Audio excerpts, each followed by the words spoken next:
Hello everyone, welcome back to my YouTube channel Sai Khushi Creations. आज की video में मैं आप सभी को जीवित पुत्रिका व्रत की पूजा विधि दिखाने वाली हूं, जिसे जितिया व्रत भी बोला जाता है। तो चलिए पूजा शुरू करते हैं। ये पूजा अपने बच्चों के लिए करी जाती है और ये उत्सव 3 दिन तक मनाया जाता है। पहले दिन नहाए खाए करा जाता है, दूसरे दिन जितिया का व्रत किया जाता है और तीसरे दिन पारण करके व्रत खोला जाता है। तो आज दूसरे दिन की पूजा आप किस तरीके से करें वो मैं आपको दिखाने वाली हूँ। तो सबसे पहले तो ये पूजा में आपको करनी है कलश स्थापना। तो चावलों पर मैंने कलश को स्थापित किया है। कलश के कंठ में मोली बांध लीजिए। कलश के अंदर आप चावल, सुपारी, 1 रुपये का सिक्का डालें और उसके बाद 5 आम के पत्ते लगाकर आपको कलश पर नारियल रखना है। नारियल का जो मुख है वो ऊपर। तो ये देखिए हमारी कलश स्थापना हो गई है। अब कलश स्थापना के बाद आपको जितिया की जिमूत वाहन स्थापित करते हैं, फिर चील स्थापित करते हैं और फिर सियारिन को स्थापित करते हैं।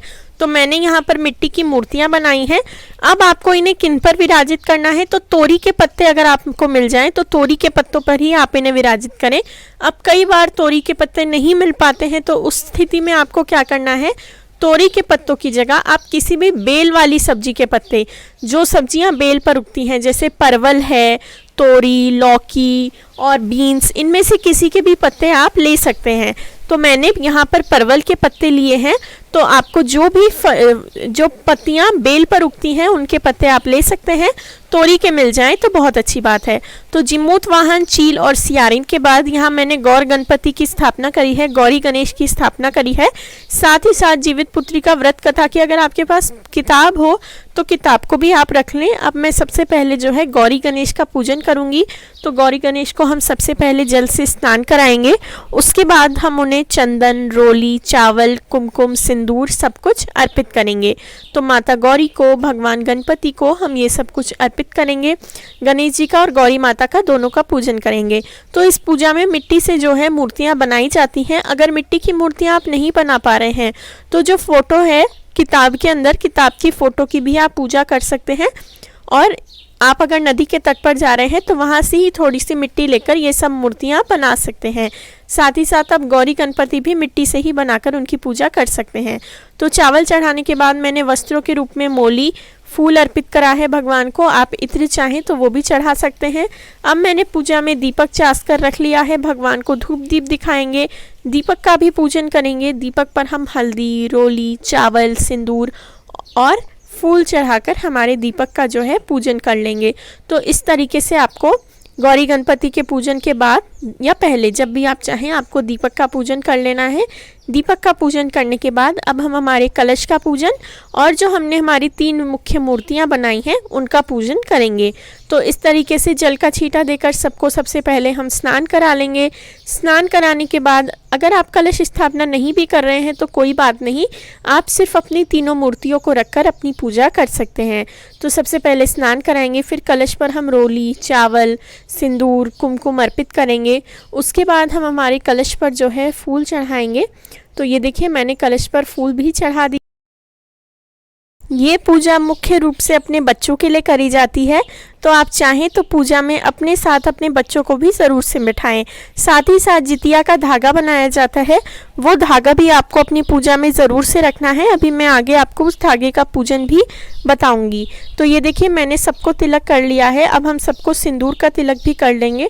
आपके यहाँ लाल या ऑरेंज जो भी सिंदूर यूज़ होता हो, लाल या नारंगी सिंदूर में से वही सिंदूर आप भगवान को अर्पित कर सकते हैं। सबकी अपनी अपनी परंपरा होती है। आप मेरी दिखाई गई विधि में थोड़ा बहुत बदलाव कर कर अपने हिसाब से पूजा कर सकते हैं। तो ये देखिए सबको तिलक करने के बाद अब हम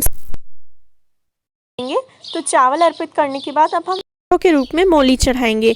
आप चाहें तो 1 मीटर कपड़ा भी, जो भी रंग का कपड़ा आप चाहें अर्पित कर सकते हैं। यहाँ पर मैंने मोली के रूप में ही भगवान को वस्त्र अर्पित करे हैं। इसके बाद अगर आप चाहें तो आप इत्र भी अर्पित कर सकते हैं। तो ये देखिए इस तरीके से वस्त्रों के रूप में हम सभी को मोली पहना देंगे। और मोली पहनाने के बाद अब मैं सबको फूल चढ़ाऊंगी। तो जो भी फूल आपको मिल जाए वो फूल आप चढ़ा सकते हैं। मैंने यहाँ पर गेंदे के फूल लिए हैं। अगर तोरी के फूल आपको मिल जाते हैं तो तोरी के फूल भी आप भगवान को चढ़ा सकते हैं। तो ये देखिए यहाँ मुझे जो भी फूल मिले हैं मैंने वो भगवान को चढ़ा दिए हैं। इसके बाद जो हमारा जो जितिया का धागा है वो धागा अर्पित करेंगे तो वो धागे को भी आप चाहें तो एक तोरी का या जो भी बेल का पत्ता आपने लिया है वो पत्ता आप ले लीजिए और उस पर आपका जो जितिया का धागा है उससे रखें और उसकी भी पूरे नियमानुसार पूजा करें।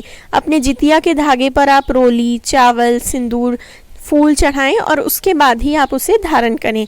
तो इस तरीके से ये देखिए जितिया के धागे को भी हम चंदन, रोली, चावल, पुष्प सब कुछ चढ़ाकर हम उसकी भी पूजा करेंगे, धूप दीप दिखाएंगे अच्छे से और धागे की भी हम पूजा करेंगे। ये धागा इस पूजा में विशेष महत्व रखता है। तो आपको ये धागा किस तरीके से बनाना है इसका वीडियो भी आपको मेरे चैनल पे मिल जाएगा। इसके बाद प्रणाम करेंगे भगवान को। प्रणाम करने के बाद अब जो है हम भगवान को भोग अर्पित करेंगे। उससे पहले हमें काले चने, जो भीगे हुए काले चने हैं वो ज़रूर से चढ़ाने हैं। एक दिन पहले आप काले चने भिगो दें और उसके बाद अपनी पूरी पूजा में ये काले चने आप ज़रूर से चढ़ाएं। तो इस तरीके से ये देखिए गणेश जी को, गौरी जी को, कलश को, जीमूत वाहन को और हमारी जो चील है, सियारिन है, सबको हम जो है ये काले चने ज़रूर से चढ़ाएंगे। आपको ये काले चने जो हैं सबको अर्पित करने हैं। काले चने अर्पित करने के बाद अब आज की पूजा में आपको जो है आटे से मिठाई बनानी होती है। तो आटे से आप चीला बना सकते हैं, गुड़ के जो पुए होते हैं यानी गुलगुले होते हैं वो बना सकते हैं। जो आप चाहें वो आप आटे की मिठाई बना सकते हैं। अब आपको जीमूत वाहन है उन आपको कोई भी खेल खिलौने रखने हैं।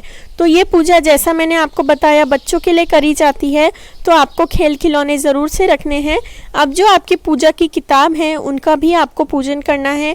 तो जीवित पुत्री का व्रत कथा की अगर आपके पास किताब हो तो किताब का भी पूजन करें। अगर पुस्तक व्रत कथा की नहीं है तो कोई बात नहीं, आप कहानी मेरे चैनल पर से भी सुन सकते हैं। तो इस तरीके से ये देखिए सबसे पहले तो मैंने पुस्तक का पूजन कर दिया है, रोली, चावल अर्पित करा है, फूल अर्पित करा है। अब जीमूत वाहन जी के पास कोई भी खेल खिलौना, जैसे मैंने आपको बताया बच्चों के खेल खिलौने आपको चढ़ाने हैं, नए खिलौने आपको लाने हैं, बाद में वो आप अपने घर के बच्चों को दे सकते हैं। इसके बाद हाथ में आपको चने के दाने लेने हैं। तो हाथ में चना लेकर आपको जीवित पुत्री का व्रत कथा पढ़नी है। इसके बाद आप चाहें तो हवन भी कर सकते हैं और हवन में जो भी आपका प्रसाद हो वो आपको अर्पित कर देना है। इसके बाद आरती करें और अपनी पूजा दक्षिणा चढ़ाकर पूरी करें। तो अगर आपको वीडियो अच्छा लगा हो तो वीडियो को लाइक ज़रूर से करें। मेरे चैनल साईं खुशी क्रिएशंस